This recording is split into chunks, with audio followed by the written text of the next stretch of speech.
La glándula tiroides es una de las glándulas endocrinas más grandes.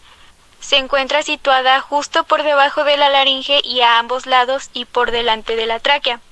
Tiene un peso que oscila entre los 15 y 20 gramos en adultos sanos. Además, secreta dos hormonas importantes, la tiroxina y la triiodotironina. Para poder tener una cantidad normal de tiroxina se precisan al año unos 50 miligramos de yodo o el equivalente a 1 miligramo por semana, ingerido en forma de ioduros. Por lo que para impedir la deficiencia de yodo se añade una parte de yoduro sódico por cada 100.000 partes de cloruro sódico a la sal de mesa común. Los yoduros ingeridos por vía oral se absorberán desde el tubo digestivo hasta la sangre, de igual manera que los cloruros.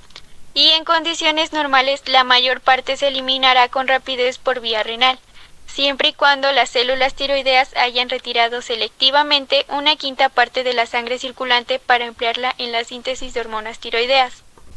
Bomba de yoduro. Transporte de los yoduros desde la sangre hasta las células y los folículos de la glándula tiroides. Este proceso de concentración de yoduro en las células se denomina atrapamiento de yoduro, en el cual el yoduro es transportado fuera de las células tiroides a través de una membrana apical hacia el folículo por la molécula de pendrina. Este bombeo se consigue mediante la acción de un soportador del yoduro de sodio. Finalmente, la concentración de TSH estimula la actividad de la bomba de yoduro en las células tiroideas. Las hormonas tiroideas se forman dentro de una molécula de tiroglobulina. Cada molécula de tiroglobulina contiene unas 70 moléculas del aminoácido tirosina, el cual se combinará con el yodo para dar la formación de las hormonas tiroideas. Oxidación del ion yoduro.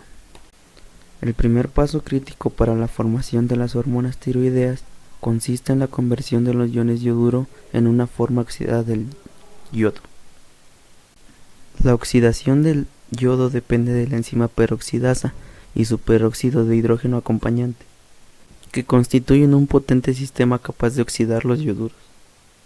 La peroxidasa se encuentra en la membrana apical de la célula o unida a ella, proporcionando así el yodo oxidado justo en el lugar de la célula donde la molécula de tiroglobulina abandona el aparato de Golgi y atraviesa la membrana celular hasta el coloide almacenado en la glándula tiroides.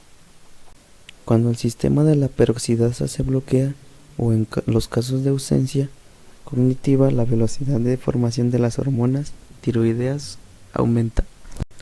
En la síntesis de la tiroxina, un átomo de yodo se fija al anillo de tirosina, convirtiéndolo en una monoyodotirosina o MIT. La MIT se une a un segundo átomo de yodo, convirtiéndose en diyodotirosina o DIT. Dos DIT se fijan entre sí a un átomo de oxígeno de uno de sus anillos, formando tiroxina.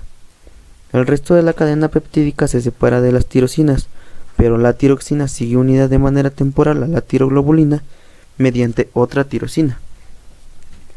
Cuando se envía una señal a la célula para que libere hormona tiroidea, la enzima lisosómica mencionada antes degrada la cadena peptídica de tiroglobulina y libera tiroxina.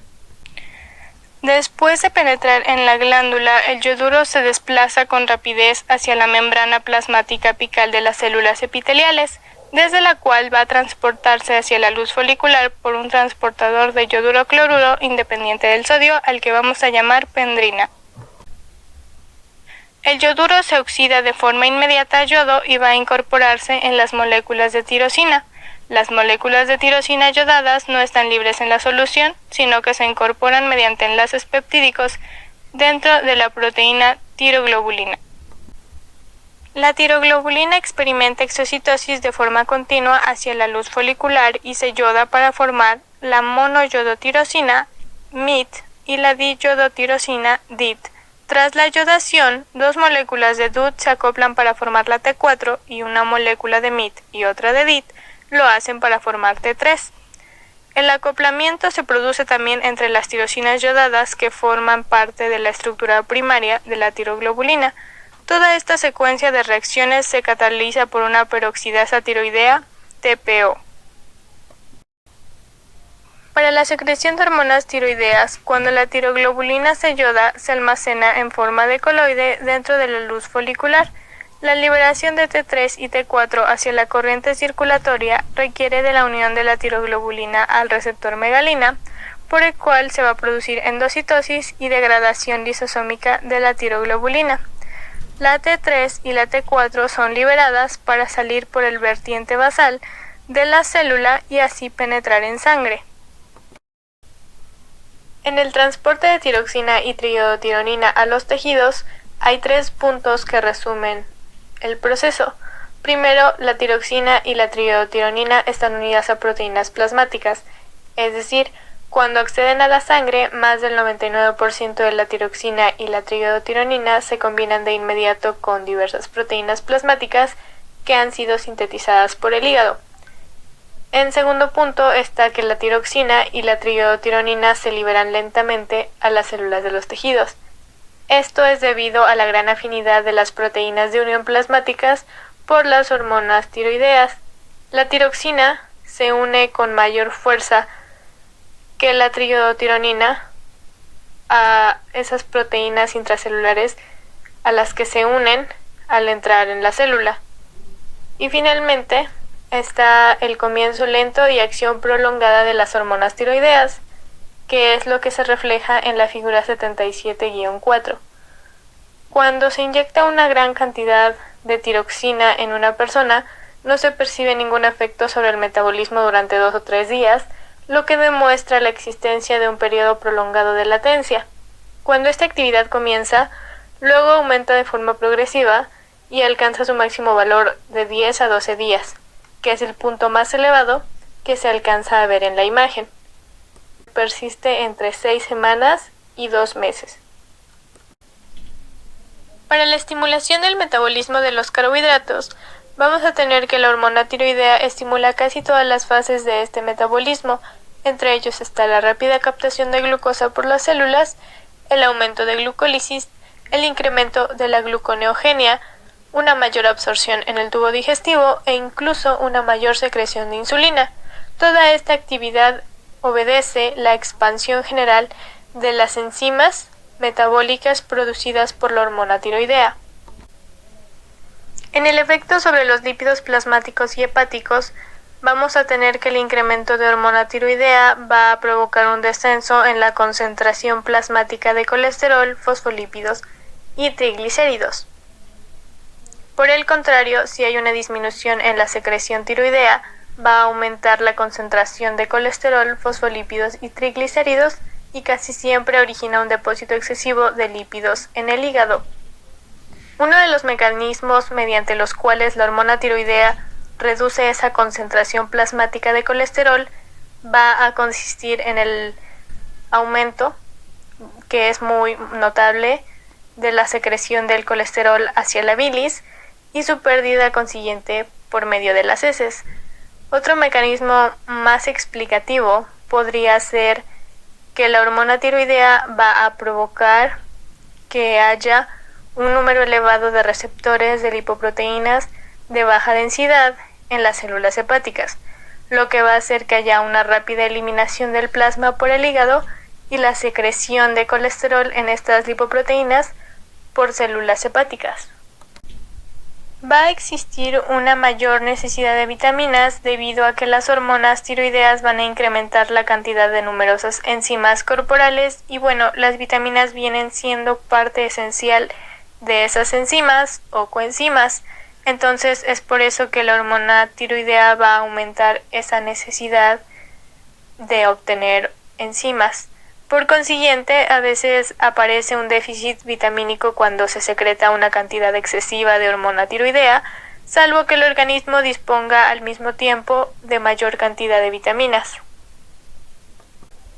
Para el aumento del metabolismo basal, vamos a tener que la hormona tiroidea aumenta el metabolismo de casi todas las células del organismo, por lo que en cantidades excesivas tiende a elevar el metabolismo basal hasta un 60 o 100% en el mayor de los casos, es decir, va por encima de las cifras normales, y cuando no se produce hormona tiroidea, que sería lo contrario de lo que se estaba explicando, El metabolismo basal disminuye hasta la mitad de lo normal. Por ejemplo, en la figura 77-6, en donde se puede observar la relación que hay entre el aporte diario de hormona tiroidea y el metabolismo basal. La disminución del peso corporal se debe a que hay grandes aumentos de la concentración de la hormona tiroidea, que es lo que normalmente produce el adelgazamiento, mientras que su disminución marcada va más relacionada a una ganancia ponderal, es decir, al aumento de peso o talla. Sin embargo, no siempre se producen estos efectos, ya que la hormona tiroidea también incrementa el apetito, lo que compensa el cambio metabólico. El aumento de la frecuencia cardíaca se ve influida por la hormona tiroidea. La frecuencia cardíaca se eleva mucho más de lo que se podría esperar. Pareciera que la hormona tiroidea ejerciera un efecto directo sobre la excitabilidad del corazón, teniendo como resultado este aumento. Este efecto tiene una gran importancia, ya que la frecuencia cardíaca es uno de los signos físicos en los que se basa el médico para determinar si un paciente produce una cantidad excesiva o insuficiente de hormona tiroidea. El temblor muscular es uno de los signos más característicos del hipertiroidismo. Consiste en un ligero temblor muscular. Este síntoma no es comparable al temblor que se observa en la enfermedad de Parkinson o en los escalofríos, ya que su frecuencia es más rápida. Este temblor se atribuye a un aumento de la reactividad de las sinapsis neuronales en las regiones de la médula espinal que controlan el tono muscular.